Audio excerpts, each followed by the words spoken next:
Have you ever walked into a quiet room and somehow knew something was wrong? Nobody was arguing. No one looked upset. Everything seemed normal. But you noticed the small things. Someone avoided eye contact. A smile looked a little forced. A simple sentence sounded fine, but something underneath it felt cold. Everyone else kept talking like nothing happened, while your mind had already started connecting dots. You replay the tone, the pause, the look on their face. You ask yourself if someone is angry, hiding something, or pretending to be okay. And before you know it, you are not really in the room anymore. You are inside your own head, breaking down every detail. People may call this intuition. They may say, you are good at reading people, and maybe you are. But there is another side to it. Sometimes, this kind of awareness is not just a gift.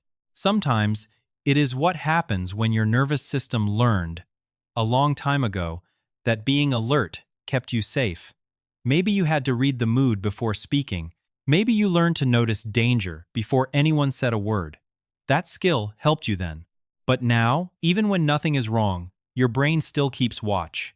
You thought you were simply observant, but sometimes it is a nervous system that has never truly felt safe. Have you ever wondered why some people seem to notice things that everyone else completely misses? It's not because they're trying harder. Most of the time, their brain just works that way. And for people like this, there are usually two reasons why. The first is something they're born with. Psychology calls them highly sensitive people, or HSPs.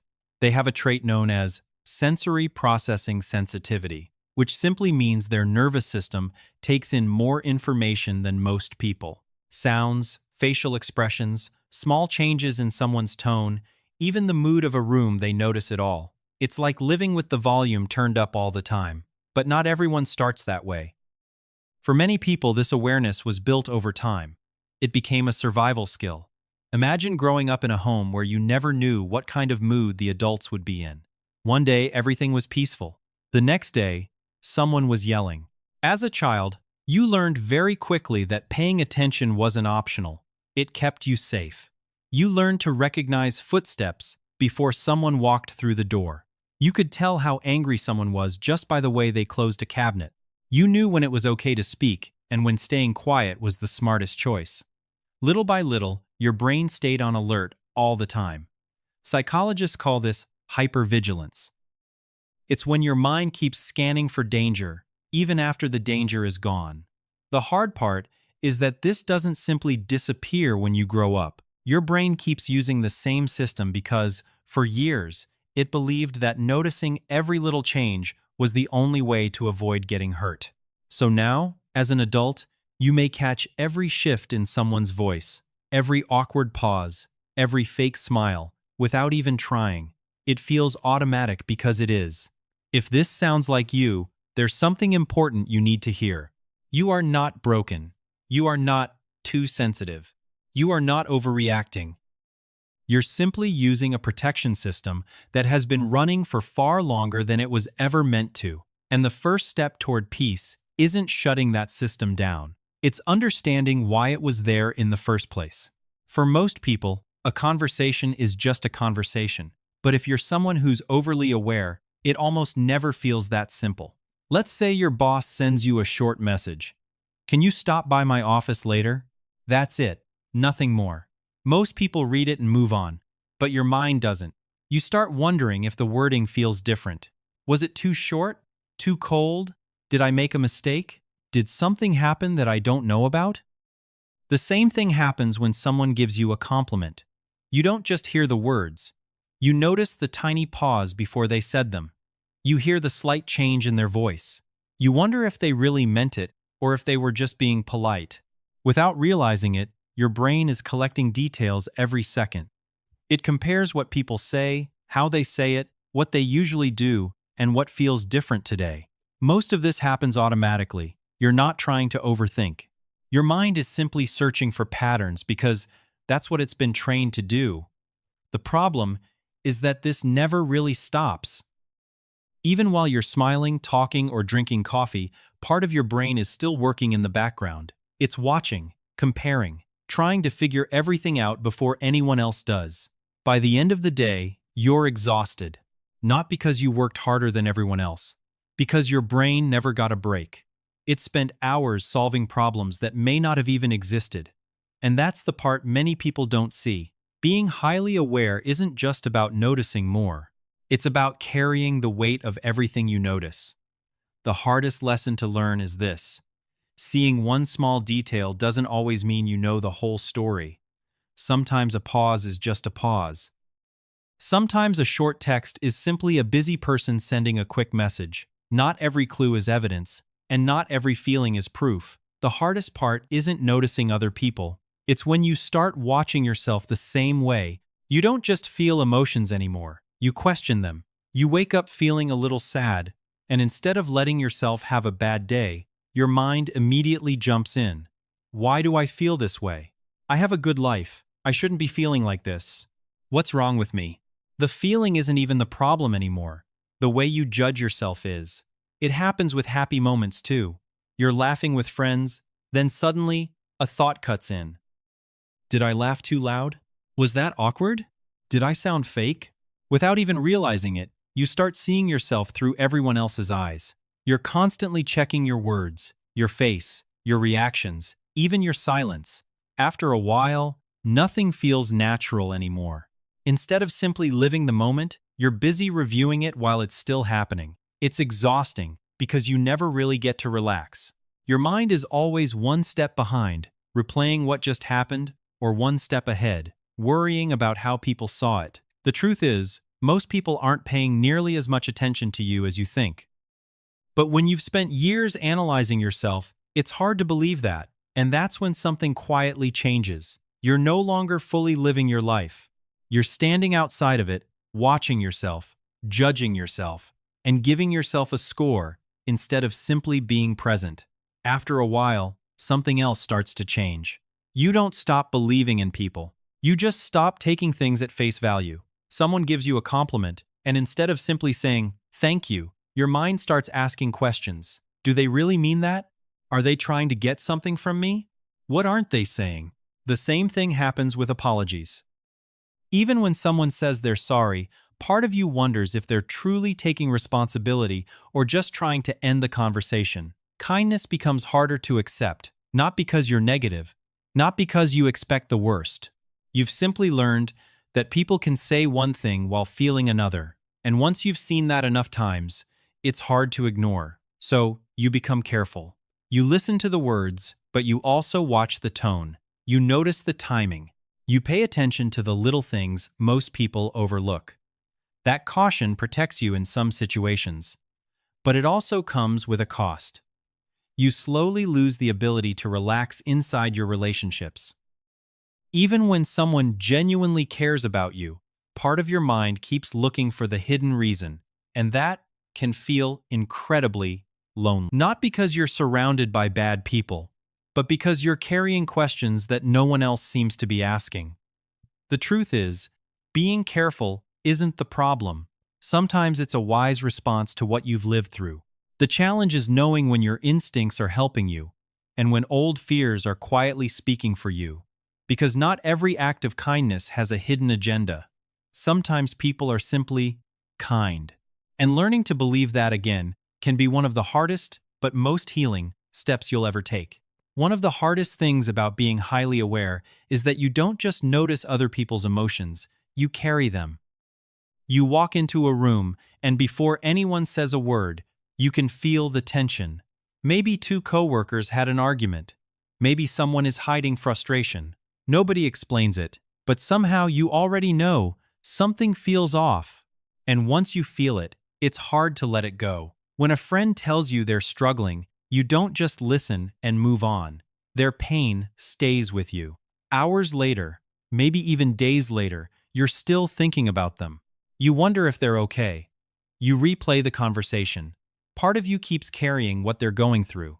Over time, you naturally become the person everyone leans on. You choose your words carefully. You soften your tone. You try to keep the peace. If someone feels uncomfortable, you immediately want to fix it. You don't even think about it anymore. It just happens. People appreciate that about you. They feel safe around you because they know you'll listen without judging. But what they usually don't see is the cost. While you're helping everyone else feel lighter, you're quietly getting heavier. You keep making space for other people's emotions until there's almost no room left for your own. The strange part is that the people who understand everyone so well often become experts at hiding how tired they really are. They smile, they say they're fine, they keep showing up. And because they're so good at taking care of everyone else, people assume they don't need anyone, but they do, maybe more than anyone realizes. The people who understand everyone are often the ones who are asked the least one simple question: "Are you okay?" After a while, it's not just your mind that stays on alert, your body does too. Maybe you drink a cup of coffee, and your heart starts beating a little faster. For most people, that's completely normal, but your brain sees it differently. Instead of thinking, "It's just the caffeine," it immediately jumps to, "Something's wrong." That one thought changes everything. Your body reacts with even more stress. Your heart beats faster. Your breathing changes. Then your brain takes those new signals as proof that something bad is happening. And before you know it, you're stuck in a loop. The feeling creates fear. The fear creates more physical symptoms. Those symptoms create even more fear. After living like this for a long time, your body starts feeling less like a place to live and more like an alarm system that never shuts off. The difficult part is that the danger often isn't real. The sensations are real, but the story your brain tells about those sensations isn't always true. One thing that helps is learning to slow down before reacting. Ask yourself one simple question: am I actually in danger, or am I just uncomfortable right now? Those are not the same thing. A racing heart doesn't always mean something is wrong. Sometimes it's just your body doing what bodies naturally do. The more you learn to tell the difference, the less power fear has over you. This is where everything starts to become really exhausting. At some point, your awareness stops being about understanding people. It becomes a way of protecting yourself from getting hurt. Your mind starts believing that if you can see every possible outcome, nothing will catch you off guard. So you prepare for conversations that haven't happened. You replay situations that may never happen. You imagine what you'll say if someone leaves, disappoints you, or changes their mind. One thought quickly turns into 10, then 10 become 50. Before you realize it, you've spent an hour living through problems that don't even exist yet. It feels productive because you're thinking ahead, but most of the time, you're not solving anything. You're just carrying tomorrow's weight before tomorrow even arrives. Psychologists call this analysis paralysis. The more possibilities your mind creates, the harder it becomes to make a decision or simply enjoy where you are. Without noticing it, you start treating life like a risk management project instead of something you're actually living. Your knowledge becomes your armor. You believe that if you understand enough, predict enough, and prepare enough, you'll finally feel safe. But life doesn't work that way. No amount of planning can remove every surprise.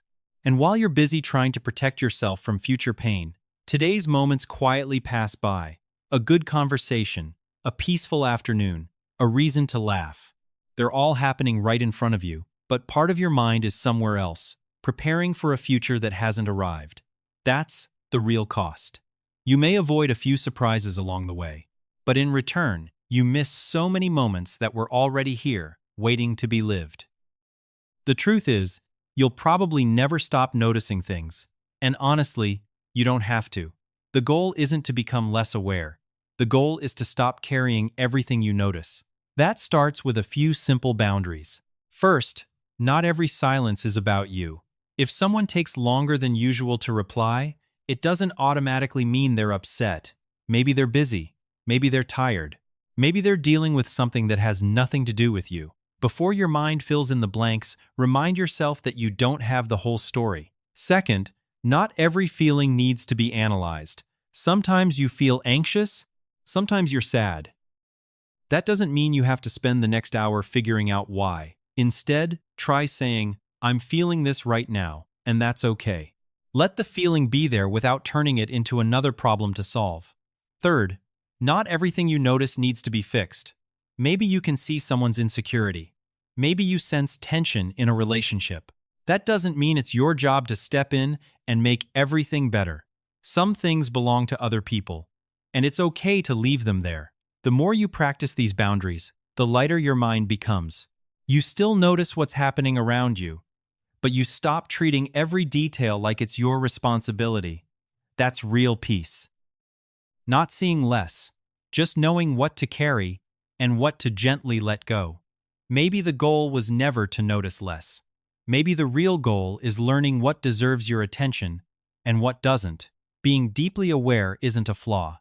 It's part of who you are. The problem begins when you carry every emotion, every possibility, and every hidden meaning, as if they all belong to you. You don't have to do that anymore. Instead of trying to predict everything, allow yourself to be present. Instead of living in fear of what could happen, stay curious about what's happening right now. Instead of absorbing every emotion around you, learn to observe without carrying it home. Your awareness doesn't need to disappear. It just needs better boundaries. Think of it this way. It doesn't have to be a laser searching for every flaw. It can become a candle, still bright enough to help you understand people, but gentle enough to warm your own heart too. If today's video helped you understand yourself a little better, we'd love to hear from you. Which part felt the most familiar? Share your thoughts in the comments. This is Hidden Organ Secrets. Subscribe if you want to understand the hidden patterns shaping your mind, emotions, and behavior. We'll see you in the next video.